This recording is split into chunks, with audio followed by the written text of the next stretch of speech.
guys, Louie here, and welcome to the weekend. I'm glad we made it. I've got an unboxing that I have been waiting, oh my gosh, almost 2 months for these coins.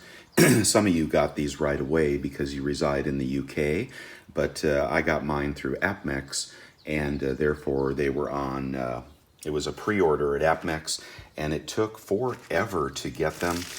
This is the package I mentioned that was left at my doorstep with no signature, which, you know, created a little bit of a danger for such an expensive order. So let's go ahead and get into it, and probably not what you expect. Here we go. Packaged well, and, you know, shipped well, considering that the signatures are no longer being required. But let's see what we got. When I buy UK coins, I do like to try to get them through AppMex because sometimes the quality is not what I would like, and it's just really difficult or near impossible to return things to the Royal British Mint. So this is why I go through AppMex. I probably paid a little bit more, but not too much. The only disappointing thing on this order was that I got nailed for sales tax. All right, and there she is. Yes, it is the Britannia Platinum Proof 1/4 ounce. Let's try to open this carefully. Oh, that was easy. And I think it's a good image. I actually like this image better in the smaller coins than the larger, personally. So let's go ahead and take a look. I did get 3 of them, and I'm not going to open all 3 here. But let's open one and give you a good look at the Platinum Britannia 1/4 ounce proof for 2020. This is the first one of these proofs that I have purchased, and I did so definitely not because of the price. The price was out of this world, really high, but because of the mintage.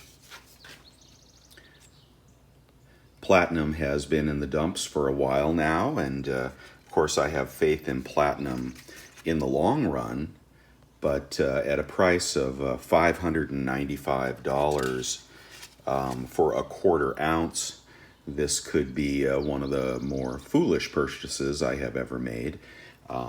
They certainly command a premium and will continue to do so. When I tell you the mintage, then you'll understand why. All right, there is the beautiful Royal Mint packaging. Just without parallel, the Royal Mint has the best packaging in the world, in my opinion, across their full line of proof coins. Out of there, you. Okay, so let's get a look at this baby. Make sure you can see that. We'll go up close and personal on this because it is a little smaller than your average coin. And there she is. A little bit crooked in there. Oh, we're going to have to take this out. You'll never see it properly like that. Platinum is such a beautiful metal, and I don't think it gets much respect, you know, in terms of it being a precious metal. It is also an industrial metal. There we go. Give you a good look at that beauty. And as I said, I prefer this particular engraving in a smaller format. I think they somewhat jacked up her face, and I think it works in a small presentation. As it gets bigger, I don't care for it as much. But boy, isn't platinum beautiful? Let's take a look at the queen side. And I'm not seeing any imperfections, although it seems to be in there a little bit cockeyed. But there it is, 25 pounds, platinum proof.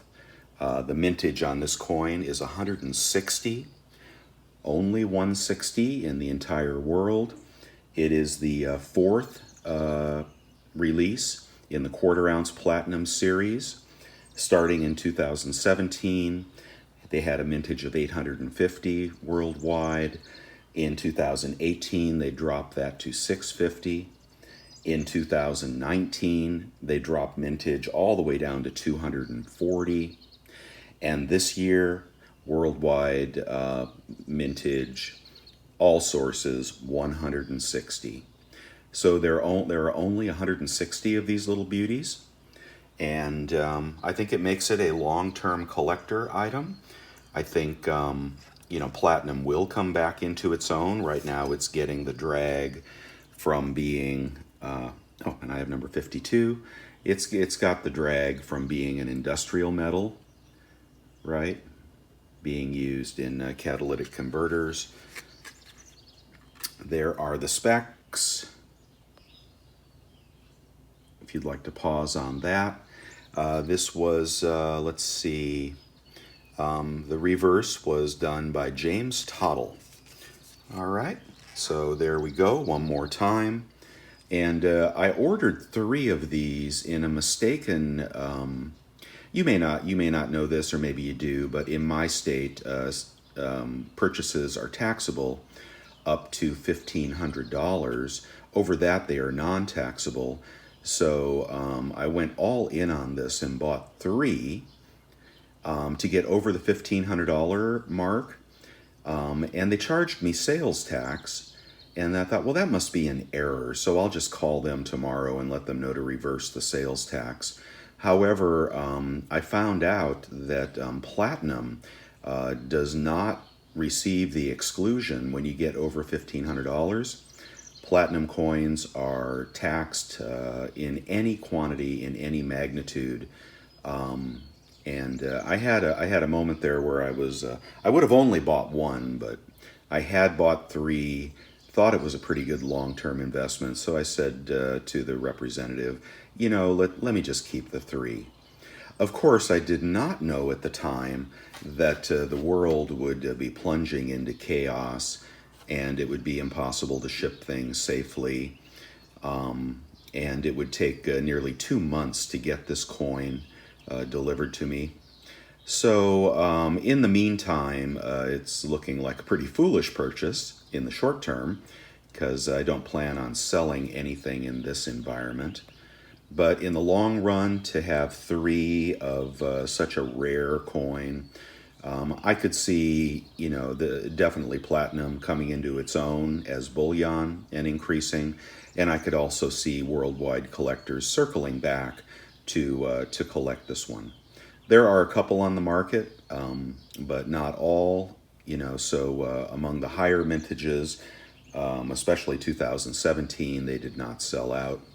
But at 160, if you want one of these in the future, it's going to be very, very difficult to find at the initial offering price.